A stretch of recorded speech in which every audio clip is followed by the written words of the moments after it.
Okay, welcome to Into the Channel, a podcast primarily about women's football. Before we hit the pitch, if you enjoy the show or love women's football as much as your boys do, we invite you to follow us on YouTube, Spotify, Apple Podcasts, or wherever you like to watch or listen. Ratings and reviews always appreciated. At ITC_pod on X, at Into the Channel pod on Threads. Champions League, Matchday 4. Group C and D in the books. We're also going to cover Groups A and B in a separate pod. I am your host, Dino DeCespedes, and as always, I am joined by my co-host, Mr. Grant Engel. What is up, man? I'm feeling good, man. The tournament just continues to deliver. We still have two incredibly important group stage matches remaining, and in a lot of these groups, there's everything to play for. And so this is how you expect tournament football to be, and it's exactly what we're getting. Absolutely. I mean, I think we've seen the intensity cranked up.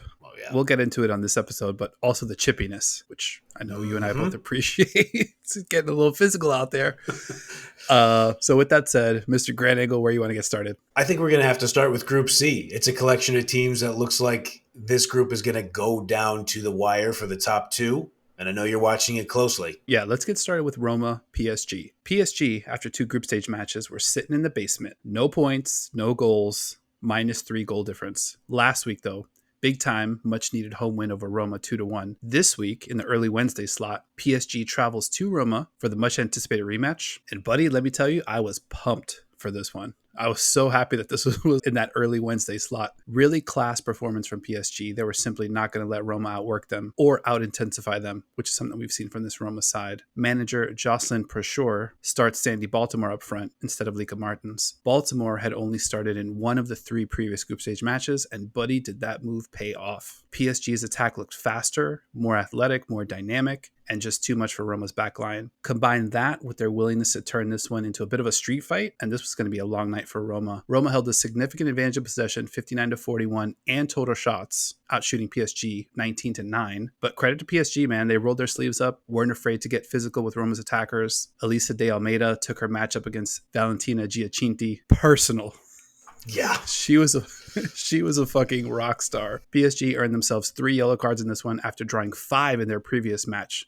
So that right there lets you know what kind of game they were here to play. You can always tell which team is being more physical by looking at who's asking the ref to call more fouls, and that was definitely this Roma side.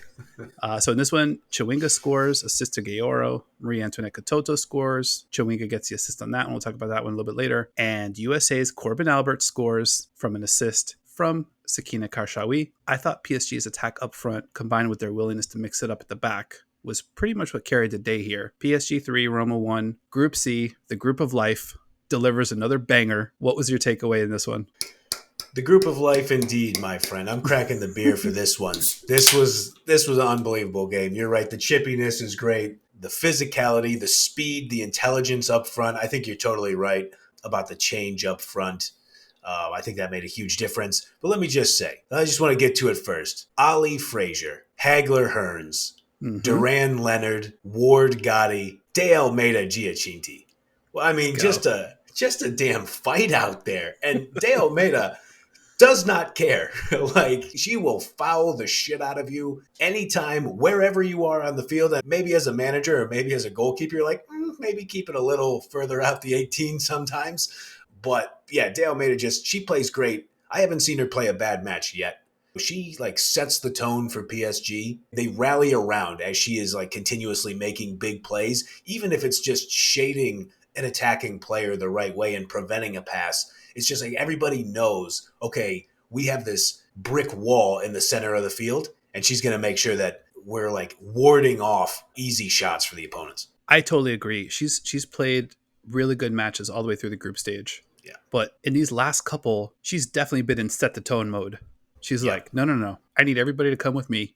We're going to rough this team up. We're not going to let them outwork us, out-hustle us, or out-physical us. Oh, yeah. And, it paid off. They bullied Roma. Yeah. Couple fun moments in this one I want to key in on. Grace Geyoro, who we've marveled at the past couple of weeks for coming up huge in huge spots. 25th minute, she intercepts, I'll say it, a truly awful pass from Elena Linari.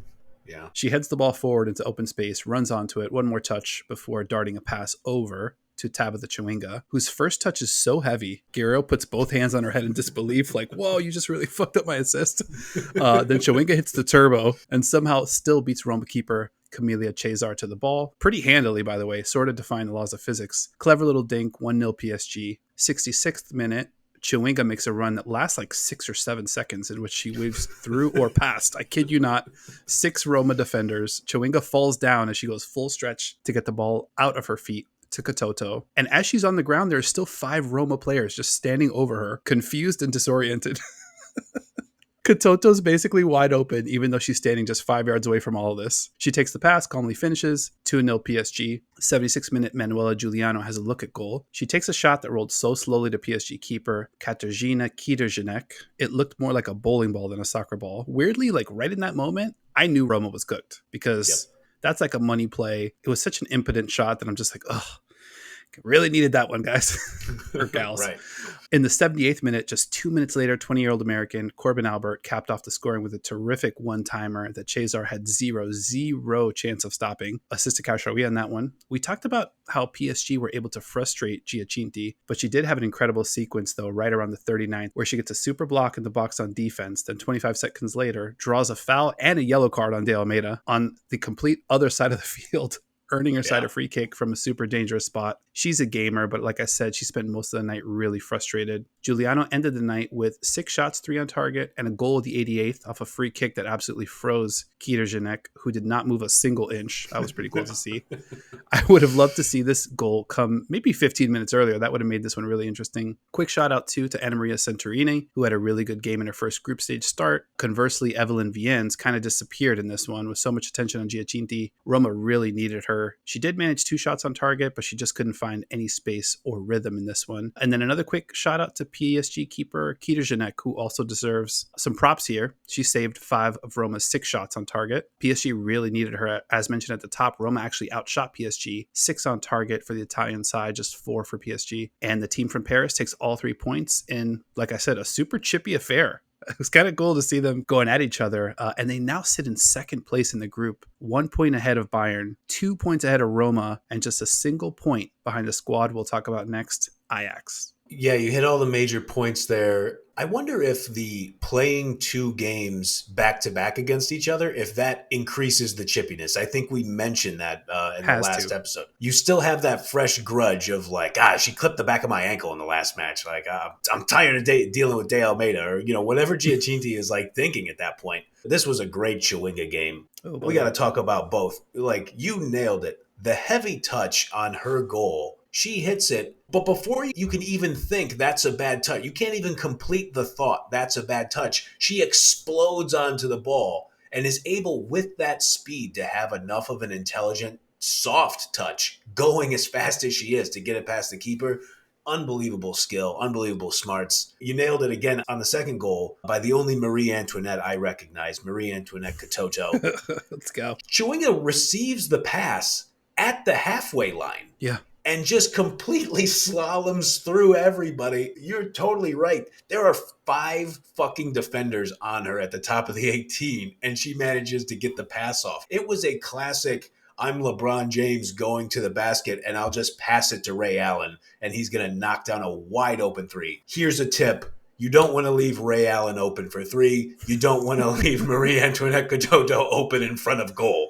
Roma hung tough, but at 2-0, the way PSG was, even if they aren't controlling the ball, they're almost controlling the game on defense as well. And so, like, I think Karchaoui is excellent. I think you and I have talked about her dating back to the World Cup. She looked great for France in that tournament as well. And yeah, the pass from Karchaoui to Corbin Albert, allowing Albert to kind of like open up and slide it into the bottom right corner.